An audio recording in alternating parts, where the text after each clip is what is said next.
అందరికీ నా నమస్కారాలండి. 5వ తారీఖున ఉదయం హిందీ పేపర్ 2A సెషన్ 1లో జరిగింది. దానికి సంబంధించినటువంటి ఆంగ్ల ప్రశ్నలు ఏవైతే ఉన్నాయో 30 ప్రశ్నలు అవి ఈ వీడియోలో మనం చూద్దాం. మొదటి ప్రశ్న మనం చూసినట్లయితే ఆల్బర్ట్ ఐన్స్టీన్, ఇది వచ్చేసి 9th క్లాస్లో ఉంది.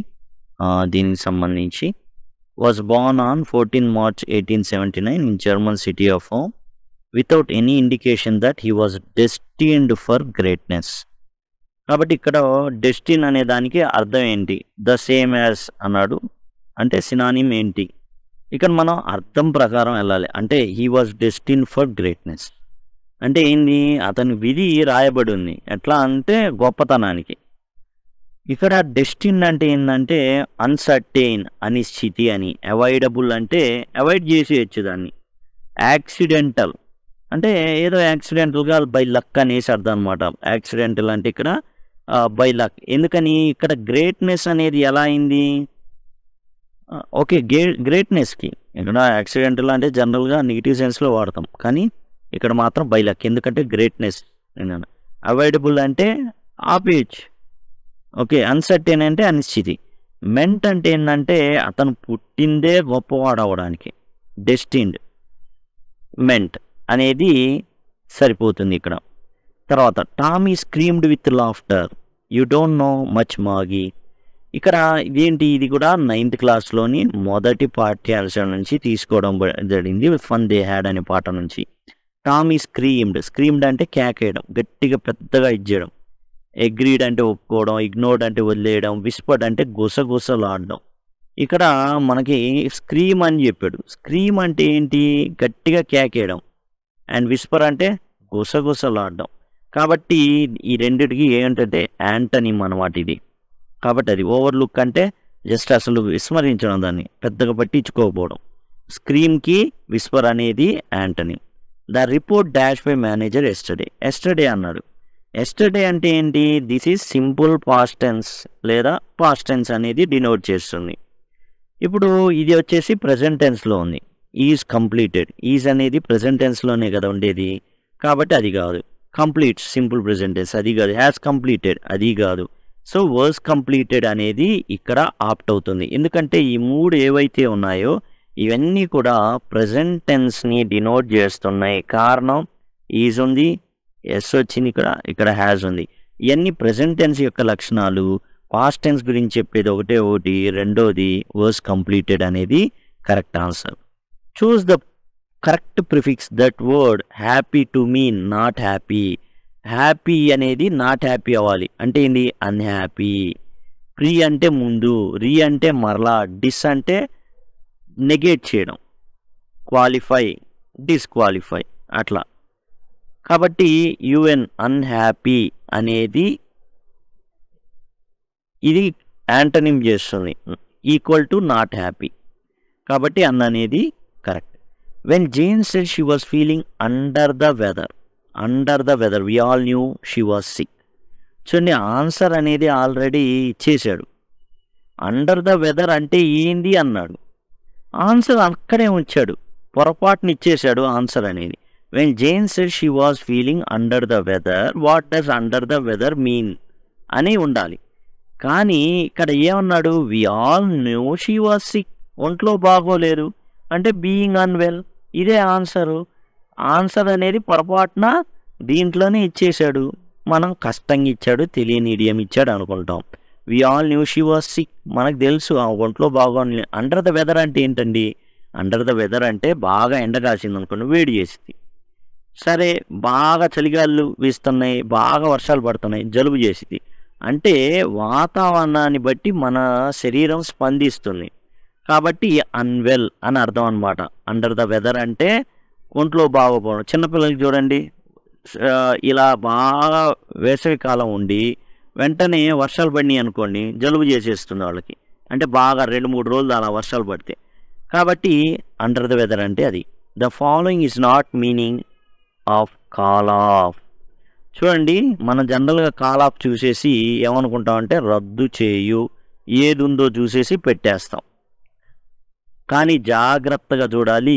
నాట్, క్యాన్సెల్, రద్దు చేయడం, పోస్ట్ పోన్ రద్దు చేయడం, ఎండ్ అంటే రద్దు చేయడం. కాబట్టి మిగిలిన ఒకటి ఏంటంటే టు బిగిన్ అనేది ఉంది. కాబట్టి కాల్ ఆఫ్కి ఇక్కడ యాంటనిమ్ ఏంటి అంటే to begin. Choose the word that would appear first in dictionary that use alphabetical order. ఈ రెండిట్లో మొదట కనబడేది ఏది అని అడుగుతున్నాం. మ్యానుఫ్యాక్చరా, మ్యానుస్క్రిప్టా? చూడండి, ఎంఏఎన్యు కొట్టేసాం. ఇప్పుడు ఎఫ్ ఉంది, ఇక్కడేమో ఎస్ ఉంది. ఎఫ్ఎస్లో ఏది ముందు వస్తుంది అండి? ఏది ముందు వస్తుంది అంటే మ్యానుఫ్యాక్చర్. ఎఫ్ అనేది ముందు వస్తుంది, మ్యానుఫ్యాక్చర్ అనేది ఆన్సర్.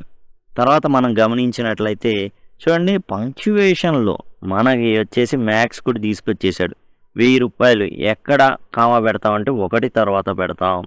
అంటే మ్యాథ్స్ కూడా దాంట్లో కూడా పంక్చువేషన్ ఉంది, ఇంగ్లీష్ పంక్చువేషన్ అనేసి చెప్పడం ఉద్దేశమా? మొత్తానికి ఏదైతే ఏమైంది, దీన్ని కూడా వెరైటీగా చాలా చాలా సింపుల్. ఇది మనకు తెలిసిందే. లక్ష అయితే ఎట్లా చేస్తాం? 2 సున్నాలు ఈ విధంగా మనం పెట్టడం అయితే జరుగుతుంది. ఈ విధంగా ఉంటుందన్నమాట 1 lakhకి. Next, because of rain we decided to stay back home. వర్షం పడుతుంది, ఏం చేశారు? ఇంట్లోనే ఉండిపోయారు. Correct transformation of simple sentence అంటున్నాడు. ఇది కాంప్లెక్స్ సెంటెన్స్ కావాలి.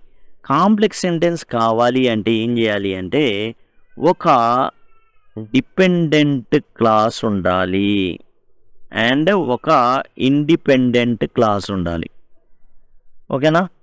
చూడండి, complex we decide to stay back home although it was raining. వర్షం పడుతున్నా కానీ మేము ఇంట్లో ఉన్నాము. ఇది కాంప్లెక్సేనండి, మొదటిది కాంప్లెక్సే కానీ తప్పు. వర్షం పడుతున్నా కానీ ఇంట్లో ఉన్నాం కాదు. వర్షం ఇప్పుడు వర్షం పడుతుంది కాబట్టి అయినప్పటికీ ఇంట్లో ఉన్నాం, అది కరెక్ట్ కాదు. అయినప్పటికీ ఇంట్లో ఉండడం కాదు, వర్షం పడుతుంది కాబట్టి ఇంట్లో ఉన్నాం. సిన్స్ ఇట్ వాజ్ రైనింగ్, వర్షం పడుతుంది కాబట్టి మేము ఇంట్లో ఉన్నాం, ఇది కరెక్ట్ అవుతుంది. ఇది వర్షం పడుతున్నప్పటికీ కూడా మేము ఇంట్లో ఉన్నాం, అది కాదు కావాల్సింది. వర్షం పడుతుంది కాబట్టి ఇంట్లో ఉన్నాం. ఓకేనా? వర్షం పడుతూ అయినప్పటికీ మేము ఇంట్లో ఉన్నాం, అది కాదు. ఆల్దో అనేది కాదు, అది కరెక్ట్ కాదు. సిన్స్ ఇట్ వాజ్ రైనింగ్ అని ఉండాలి. అండ్ ఇది కాంపౌండ్ సెంటెన్స్ అవుతుందండి. మూడోది, తో it was raining we decide to back. ఇక్కడ ఏం రావాలంటే ఆల్దో కానీ తో కానీ, తో it was raining we decide to play in the ground. వర్షం పడుతున్నప్పటికీ మేము గ్రౌండ్లో ఆడుకుంటున్నాం అన్నదానికి ఓకే. కాబట్టి 69వ దానికి 2 అవుతుంది. తర్వాత గ్రామటికల్లీ కరెక్ట్ సెంటెన్స్ చూడమన్నారు. Smith likes maths more than English. ఇక్కడ చూడండి, ఏ ఉండాలి, ఈ కాదు. Smith likes maths more than he likes English. ఇక్కడ ఫుల్ స్టాప్ ఉండాలండి, ఇక్కడ ఫుల్ స్టాప్ ఉండాలి. ఫుల్ స్టాప్ మిస్ అయింది. మిగతాయి కూడా చూద్దాం. Smith likes maths more than English does. తర్వాత Smiths like maths more than English does he. ఇది కరెక్ట్ కాదు, వాడిన దాంట్లో ఇది కరెక్ట్ కాదు. ఇక్కడ Smith likes maths more than he likes English. యాక్చువల్గా 2 కరెక్ట్ అవుతుంది, కానీ ఇక్కడ జరిగిన మిస్టేక్ ఏంటంటే పంక్చువేషన్ అనేది కరెక్ట్గా అయితే లేదు. Smith likes maths more than English does. Most ఇక్కడ మనం చెప్పుకోవాలి అంటే 2వ దానికే ఎక్కువగా ఆప్షన్ అయితే ఉంది, మనం జాగ్రత్తగా గమనిస్తే. కాబట్టి ఇక్కడ మనం గమనించాల్సింది ఏంటంటే అది మిస్ అయింది. గ్రామటికల్గా కరెక్ట్గానే ఉంది. ఓకే, చూద్దాం ఏమైనా యాడ్ స్కోర్ కానీ ఏదైనా కలుస్తుందేమో చూద్దాం ఈ 70వ దానికి. Select the transactional function example. ఏదైనా లాంగ్వేజ్కి కొన్ని ఫంక్షన్స్ ఉంటాయండి భాషాపరంగా. ఆ భాషాపరంగా ఉన్న దాంట్లో ఫంక్షన్స్లో ఒకటి ట్రాన్సాక్షనల్ ఫంక్షన్. ఈ ట్రాన్సాక్షనల్ ఫంక్షన్ అంటే ఏంటంటే ఏదైనా కొనడం, మనం హోటల్కి వెళ్ళి ఆర్డర్ ఇవ్వడం కానీ ఏదైనా కొనడం కానివ్వండి, ఇవన్నీ కూడా బిజినెస్ ట్రాన్సాక్షన్స్ ఏవైతే ఉన్నాయో అట్లాంటి వాటిని ట్రాన్సాక్షన్ ఫంక్షన్ అంటారు. ఇక్కడ చూస్తే మొట్టమొదటే I would like to buy this shirt, నేను షర్ట్ కొనాలనుకున్నా, that is the transactional function అనమాట. వాట్ ఏ సన్నీ డే, ఇదేమో ఎక్స్క్లమేటరీ, ఇదేమో డిక్లేర్ సెంటెన్స్, ఇదేమో imperative sentence. Identify the correct spelling of the word. Arithmetic అన్నాడని మనకు అర్థమైపోయింది అవన్నీ చూసినప్పుడు. మనం ముందుగానే రాసుకుంటే బెటర్. ఇప్పుడు ఇది ఉన్నది ఏదో చూసుకోవాలి. ఇక్కడ ఏ అన్నాడు, కాదు ఏ ఉండదు, ఈ ఉండాలి. ఈ ఉన్నది ఒకటే ఒకటి, నాలుగోది, కాబట్టి నాలుగోది కరెక్ట్ ఆన్సర్ అవుతుంది. నెక్స్ట్ మనం చూసినట్లయితే identify the correct transformation of sentence into reported speech. She said I am very poor. ఇక్కడ మనం చూసుకున్నట్లయితే కామా తొలగించాలి, ఇన్వర్టెడ్ తొలగించాలి. అప్పుడు ఏమొస్తుందంటే షీ సెడ్ దట్. అయి ఏదైనా సరే ఏమవుతుందంటే అర్థంలాగా దీన్నే తీసుకుంటుంది, కాబట్టి అదే వస్తుంది. యామ్ కాస్త వర్జ్ అవుతుంది అండ్ వెరీ పూర్ కాస్త వెరీ పూర్గానే ఉంటుంది. ఈ విధంగా ఉన్నటువంటి సెంటెన్స్ ఏదో మనం చూసుకోవాలి. She said that she was very poor. She said that she was very poor మొదటిదే ఉంది. తర్వాత హ్యాస్ బీన్ కాదు, ఐ రాదు, ఐలు రావు, షీ వస్తుంది. ఎప్పుడైనా సరే ఇది అర్థంలాగా అయి ఉంటే అది తీసేసుకునిద్ది అనమాట. Next I appreciate my mom buying me all that I need when I need them. చూడండి, నౌన్ క్లాజు ఎలాంటి ఫంక్షన్ చేస్తుంది, ఎలాంటి కర్తవ్యాన్ని నిర్వహిస్తుంది ఇక్కడ అని చూసుకుంటే, ఇక్కడ మనం చూస్తే I appreciate my mom buying me all that I need when I need them. ఇందులో మనం చూసుకుంటే నౌన్ క్లాజ్ ఏంటి అనేది మనం చూద్దాం. ఇప్పుడు చూడండి, మనం ఇక్కడ నౌన్ క్లాజ్ ఏదైతే ఉందో ఎలా పనిచేస్తుందో చూడండి. ఇక్కడ మనం my mom buying me all that I need when I need them, I appreciate. ఇక్కడ మనం ఏదైతే మెయిన్ క్లాజ్ ఉందో అది కనుక చూసుకున్నట్లయితే సింపుల్గా ఐ అప్రిషియేట్. ఇదంతా బదులు ఇట్ రాయొచ్చా? దీని అంతా బదులు ఇట్ రాయొచ్చు కదా. I appreciate it. ఏం అప్రిషియేట్ చేస్తున్నావు? My mom buying me all that I need when I need them. ఇప్పుడు ఇదంతా ఏమవుతుంది? ఆబ్జెక్ట్ అవుతుంది. ఈ ఆబ్జెక్ట్లో ఇండైరెక్ట్ ఆబ్జెక్ట్ అసలు ఇదేం కాదు, ఆబ్జెక్ట్ అవుతుంది. ఆబ్జెక్ట్ ఆఫ్ ప్రిపోజిషన్ కానే కాదు. ప్రిపోజిషన్ ఏది ముందు అసలు యాడ్ ఉంది? ప్రిపోజిషను ఇది కాదు. సబ్జెక్టా కాదు, ఐ అప్రిషియేట్ అయ్యి ఉంది కదా, కాబట్టి ఇది కాదు. డైరెక్ట్ ఆబ్జెక్టా ఇండైరెక్ట్ ఆబ్జెక్టా? అండ్ యాక్చువల్గా ఇది ఆబ్జెక్టు. ఇండైరెక్ట్ ఆబ్జెక్ట్ క్వశ్చనే లేదు కాబట్టి డైరెక్ట్ ఆబ్జెక్ట్ అనేది మనం చూసుకుంటాం. ఎందుకంటే ఆబ్జెక్ట్ ప్రైమర్లీ డైరెక్ట్ ఆబ్జెక్ట్ ప్రైమరీగా, కాబట్టి దాన్ని మనం తీసుకోవడం అయితే జరుగుతుంది. So third one is the right answer. I appreciate it. ఇటు బదులు మనం ఇదంతా కూడా ఉంది కాబట్టి దట్ ఈస్ కన్సిడర్డ్. ఆ నౌన్ క్లాజ్ ఏదైతే ఉందో దాన్ని మనం ఏం చేస్తామంటే ఇట్గా పరిగణిస్తాం. Choose the term that refers to killing of own brother. Fratricide అంటారండి. ఫ్రాట్రిసైడ్, ఓకేనా. మ్యాట్రిసైడ్ అంటే కిల్లింగ్ ద మదర్. ఉక్సోరిసైడ్ అంటే కిల్లింగ్ వైఫ్. రెజిసైడ్ అంటే కింగ్ని కనుక చంపితే దాన్ని రెజిసైడ్ అంటారు. ఉక్సోరిసైడ్ అంటే ఒకళ్ళ భార్యని అతనే చంపుకుంటే, వైఫ్ని సొంత భార్యని చంపుకుంటే ఉక్సోరిసైడ్ అంటారు. అండ్ కన్న తల్లిని చంపుకుంటే మ్యాట్రిసైడ్ అంటారు, మదర్. ఫ్రాట్రిసైడ్ వచ్చేసి బ్రదర్. అలానే ప్యారిసైడ్ బంధువుని గనక చంపితే. ప్యాట్రిసైడ్ ఉంటుంది తండ్రిని గనక చంపితే. Nouns like news, scissors, mathematics are considered dash by default. యాక్చువల్గా ఇవన్నీ కూడా సింగులర్గా మనం భావిస్తాం. న్యూస్ తర్వాత మనం ఆర్ వాడడం, ఈజ్ వాడతాం. అలానే సిజర్స్ తర్వాత కూడా అంతే. అండ్ మ్యాథమెటిక్స్ తర్వాత కూడా మనం ఈజ్ అనేది వాడడం అయితే జరుగుతుంది. కాబట్టి 76వ దానికి 1. Next 77, question number 77.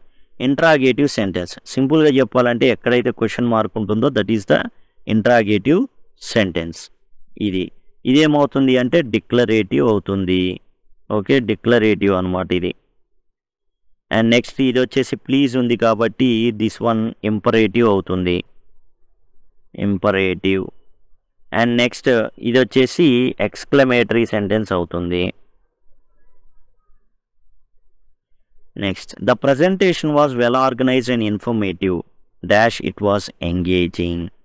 చూడండి, నెవర్ ద లెస్ అయినప్పటికీ, ప్రజెంటేషన్ అనేది చాలా ఆర్గనైజ్ చేశారు, ఇన్ఫర్మేషన్ ఇచ్చారు, అయినప్పటికీ అది ఎంగేజింగ్గా లేదు అని చెప్పేటప్పుడు నెవర్ ద లెస్ అనేది వాడతాం నెగిటివ్ సెన్స్లో. కానీ అక్కడ పాజిటివ్ సెన్సేగా ఉంది, బాగుంది, అంతా బాగుంది, ఎంగేజింగ్గా కూడా ఉంది.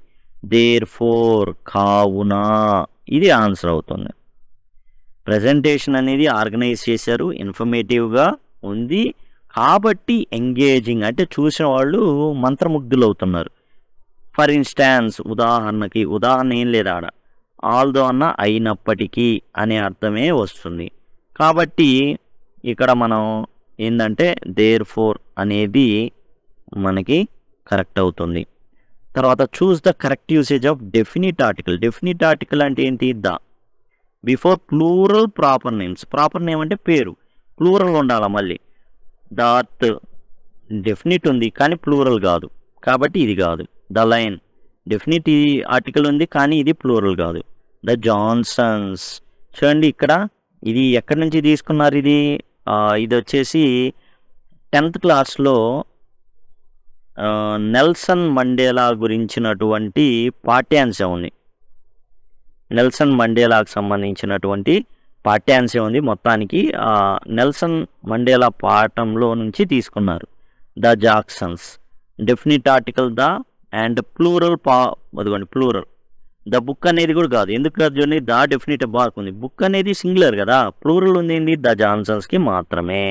నెల్సన్ మండేలా పాఠ్యాంశం ఏదైతే ఉందో దాంట్లో ఉంది.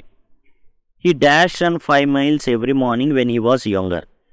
Choose the modal verb to indicate past habitual action. చూడండి, పాస్ట్ హ్యాబిచువల్ యాక్షన్ గురించి తెలియడానికి 2 రకాలటువంటి మోడల్ వెర్బ్స్ని వాడతారు. ఒకటి యూజ్డ్ టు అయితే రెండోది వుడ్.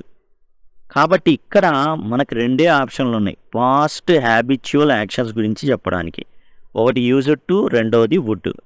యూజ్డ్ టు ఉందా? లేదు, ఉన్నదల్లా వుడ్డే. కాబట్టి would is a right answer. She likes to read dash she also enjoys painting. ఇక్కడ చదవడానికి ఇష్టపడుతుంది, అలానే పెయింటింగ్ వేయడానికి కూడా ఇష్టపడుతుంది. కాబట్టి ఇక్కడ or she likes to read or she also enjoys painting. ఇక్కడ ఏదో ఒకటి చేసిద్ది అన్న ఉద్దేశంలో ఆర్ వాడాలి. సో ఎప్పుడు వాడాలి? She likes to read, so she read so many books అంటే అప్పుడు వాడాలి. నార్ అనేది నేదర్ నార్. యాక్చువల్గా నార్ అనేది ఇక్కడ సెట్ కాదు, ఆర్ కాదు, సో కాదు, ఎండ్ అవుతుంది. ఎందుకు అవుతుంది? ఎండ్ అంటే చదువుతుంది మరియు పెయింటింగ్ వేస్తుంది కాబట్టి ఎండ్ అనేది కరెక్ట్ ఇక్కడ. తర్వాత identify the correct sentence with correlative conjunctions. ఇక్కడ ఇచ్చినటువంటి బోత్ ఎండ్ అనేది కొరిలేటివ్ కంజంక్షన్. ఎండ్ ఉందా ఇక్కడ? ఎక్కడా లేదు కాబట్టి కాదు. Either you or your friend has to come అన్నారు. ఓకే, ఇప్పుడు ఎయిదరు ఆర్ ఇది కొరిలేటివ్ కంజంక్షన్, ఇది కరెక్ట్గానే ఉంది. నెయిదర్ ద క్యాట్ నార్ ఉండాల, ఆర్ కాదు. ఎయిదర్ ఆరు నెయిదర్ నారు కాబట్టి లేదు కాబట్టి ఇది కాదు.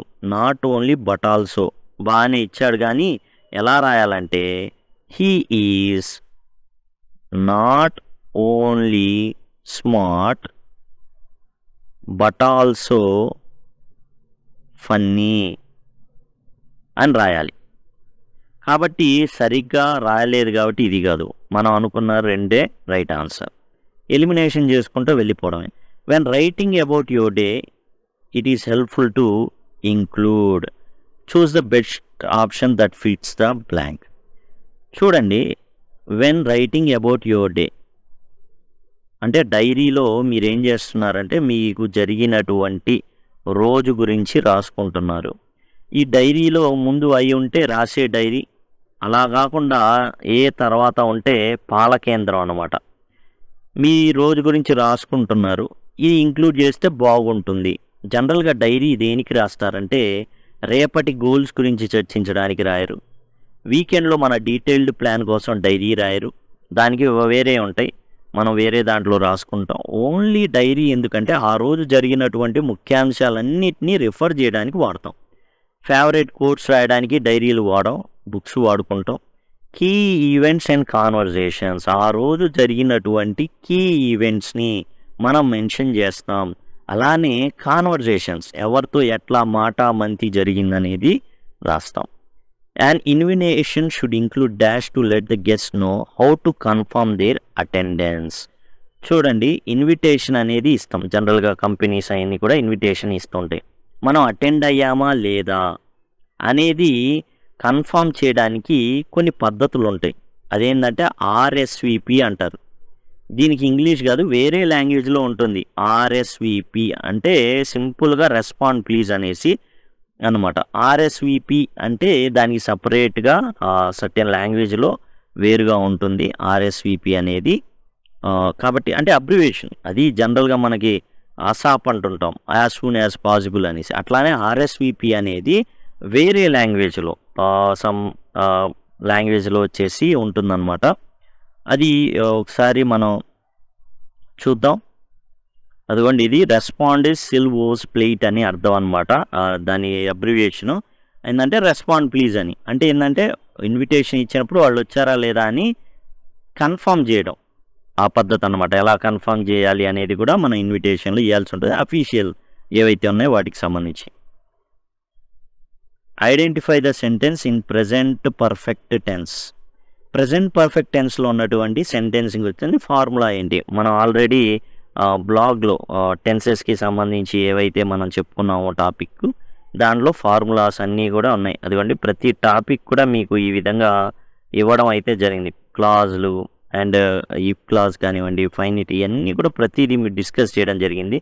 ఆ టెన్సెస్కి సంబంధించి కూడా మీకు ఏదైతే ఉన్నాయో అదిగోండి టెన్సెస్ ఫార్ములా అనేది ఇక్కడ అదిగో చూడండి, ఫార్ములే అని ఉంది చూడండి, ఫార్ములే ఇక్కడ ఎన్ని ఉన్నాయన్నమాట. దాంట్లో ప్రెజెంట్ పర్ఫెక్ట్ ఎట్లా ఉంటుంది, subject plus has or have plus V3, తర్వాత ఏంటంటే V3 ప్లస్ ఆబ్జెక్ట్. ఈ విధంగా ప్రెజెంట్ పర్ఫెక్ట్ టెన్స్ అయితే ఉంటుంది. ఈ పద్ధతిలో ఉండాలి, హ్యాస్ ఆర్ హ్యావ్ V3 ఉండాలి. ఏది ఉంది చూడండి, ఇది వచ్చేసి కంటిన్యూస్, ప్రెజెంట్ కంటిన్యూస్. ఇది వచ్చేసి చూడండి హ్యావ్ ప్లస్ V3 ఉంది. ఇదేమో సింపుల్ ఫ్యూచరు, ఇదేమో ప్రజెంట్ పాస్ట్ కంటిన్యూస్. ఇది ఒక్కటి మనకి ఈ ఫార్మాట్లో కనబడుతుంది. Subject plus has or have plus V3 plus they have travel to Japan. Subject they, have ఉంది, V3 ఉంది, జపాన్. అదర్ వర్డ్ లేదా అదర్ సెంటెన్స్ ఏదైనా కానీ. Choose the correct definition of present perfect continuous tense. Present perfect continuous టెన్స్కి present ఏంటంటే గతంలో ఒక పని ప్రారంభమై ఇప్పటికి కూడా జరుగుతూ ఉంటే అది ప్రజెంట్ పర్ఫెక్ట్ కంటిన్యూస్ టెన్స్గా భావించడం అయితే జరుగుతుందన్నమాట. అది మనం చూసుకుంటే నాలుగోది, an action that started in past. గతంలో ఎప్పుడో ప్రారంభం అవుతుంది, ఇప్పుడు కూడా జరుగుతుంది. మీరు స్కూల్లో పనిచేయడం మొదలుపెట్టారు, ఎప్పుడో 2000 సంవత్సరంలో జాయిన్ అయ్యారు, 2024 అయినా అదే స్కూల్లో పనిచేస్తున్నారు. అప్పుడు మీరు 24 ఏళ్ల నుంచి ఆ పని చేస్తూ ఉన్నట్టు అనమాట. The started and finished in the past అంటే గతంలో ఒక సమయం నుంచి ఇంకో సమయంకి అయిపోయింది. ఓకేనా, అలాంటివన్నీ ఏం చేస్తారంటే పాస్ట్ పర్ఫెక్ట్ అట్లా లేదా సింపుల్ పాస్ట్లో కూడా చెప్పవచ్చు. Okay, I worked from here from అనేసి సింపుల్ పాస్ట్లో కూడా చెప్పుకోవచ్చు, ఫ్రమ్ టు పెట్టేసి. లేకపోతే ఫినిష్ ఇన్ ద పాస్ట్, లేదా గతంలో ఈ సమయం నుంచి ఈ సమయం దాకా చెప్పుకుంటున్నామంటే పాస్ట్ పర్ఫెక్ట్ కంటిన్యూస్ టెన్స్లో కూడా చెప్పుకోవచ్చు. ఇదేమో సింపుల్ ఫ్యూచర్లో చెప్పుకోవచ్చు, రెగ్యులర్గా జరిగే సింపుల్ ప్రెజెంట్లో చెప్పొచ్చు. కాబట్టి 4 ఒక్కటే మనకి ప్రెజెంట్ పర్ఫెక్ట్ కంటిన్యూస్ టెన్స్కి తగింది. They chose tea in regard to, instead of అంటే బదులుగా. వాళ్ళు ఏం చేశారు, టీ బదులుగా దే చోస్ టీ. టీ వాళ్ళు ఏం చేశారంటే కాఫీ బదులుగా టీని తీసుకున్నారు, ఇన్స్టెడ్ ఆఫ్ కాఫీ. జనరల్గా ప్రిఫర్ టు అని, they prefer to tea, they prefer tea to coffee జనరల్గా వాడతాం. ఇన్స్టెడ్ ఆఫ్ ఇక్కడ they chose tea instead of coffee. Next, dash the circumstances they decide to wait. ఈ పరిస్థితిలో దృష్ట్యా వాళ్ళు ఏం చేశారు అంటే వేచి ఉండాలని భావించారు. ఇన్ వ్యూ ఆఫ్ సర్కమ్స్టాన్సెస్, దృష్ట్యా, ఇన్ వ్యూ ఆఫ్ ఆ పరిస్థితిలో దృష్ట్యా, ఇన్ కేస్ ఆఫ్ అయినప్పటికీ ఇట్లా ఉంటుందన్నమాట. ఇన్ ప్రాసెస్ ఆఫ్ అంటే ప్రాసెస్లో ఈ విధంగా ఉంటుంది. నెక్స్ట్ మనం చూసినట్లయితే ఇక్కడ ప్యాసేజ్ అనేది ఇవ్వడం జరిగింది, ఎన్విరాన్మెంటల్ ప్రాబ్లమ్స్. ముందుగా మనం ప్రశ్న చదువుకోవాలి. Environmental issue associate with rapid urbanization. Rapid urbanization వల్ల ఏం జరుగుతుంది, ఇంప్రూవ్డ్ వాటర్ క్వాలిటీయా, డిక్రీజ్డ్ పొల్యూషనా, ఇంక్రీజ్డ్ ఎయిర్ అండ్ వాటర్ పొల్యూషనా, ఎన్హాన్స్డ్ గ్రీన్ స్పేసెసా. ఇక్కడ మనం స్టెమ్, దీన్ని స్టెమ్ అంటారు. స్టెమ్ని జాగ్రత్త చదవాలా, వీటిని డిస్ట్రాక్టర్స్ అంటారు. ఒక ఆన్సర్ ఉంటుంది వీటిలో, వీటిని జాగ్రత్త చదువుకున్న తర్వాత ప్యాసేజ్కి వెళ్ళాలి. Environmental problems in India such as air and water pollution, deforestation, waste management, significant impact on public health and quality of life. ఇవన్నీ కూడా ప్రాబ్లం అవుతాయి మనకి. Rapid urbanisation and industrialisation contribute to these issues. ఏ issues? పైన ఉన్న issues. ఏంటది? Rapid urbanisation and industrialisation. Okay, rapid urbanisation ఉంది. ఏంటవి? ఇక్కడ ఉన్నది ఏంటి చూడండి. Water pollution, deforestation, waste management. Water pollution, మిగతాది వాటర్ క్వాలిటీని పెంచిద్దంట. తప్పు. పొల్యూషన్ తగ్గించింది, పొల్యూషన్ పెరిగిద్ది అంటున్నాడు. గ్రీన్ స్పేసెస్ తగ్గుతాయి, దాన్నే డిఫారెస్టేషన్ అంటారు. వీడు ఇంకా అడవులు పెరుగుతాయి అంటున్నాడు. తప్పు. ఇది రైట్ అండి. మూడోది రైట్ అనమాట. Increased air and water pollution. ఇక చివరి ప్రశ్న కనుక మనం చూస్తే 90 question, addressing environmental problem requires commitment and action. ఇక్కడ మనం చూడండి చివరిలో, addressing these challenges requires continued commitment and action. చూడండి, కమిట్మెంట్ అండ్ యాక్షన్ అని ఉంది, రిక్వైర్స్ ఉంది ఇక్కడ. రిక్వైర్స్ ఏం requires? Continued commitment and action. Continued ఇక్కడ ఉంది. So 4th one is the right one. 4వది ఇక్కడైతే ఉంటుంది. మీకు దీనికి సంబంధించిన గ్రామర్ కానివ్వండి, ప్రతిదీ కానివ్వండి, మీకు చాలా సింపుల్గా ఎస్జిటి అయితే మీరు టెట్ కనుక ప్రిపేర్ అవుతూ ఉంటే పీసీవీ టెట్ 2020 sgt.blogspot.com అనేది మీకు చాలా చాలా బాగా ఉపయోగపడుతుంది. అట్లానే పీసీవీ ఇంగ్లీష్ sgt.blogspot.com డిఎస్సికి చాలా చక్కగా ఉపయోగపడేటటువంటి బ్లాగ్. దయచేసి గమనించండి. మీకు చాలా చాలా ఈజీగా ప్రతి టాపిక్ కూడా ఈజీగా ఉంది. మీకు డిస్క్రిప్షన్లో దీనికి సంబంధించిన బ్లాగ్ సంబంధించిన కానివ్వండి, టోటల్ లింక్స్ అన్నీ కూడా మీకు అవైలబుల్గా ఉంటాయి. దయచేసి గమనించండి. Thanks a lot.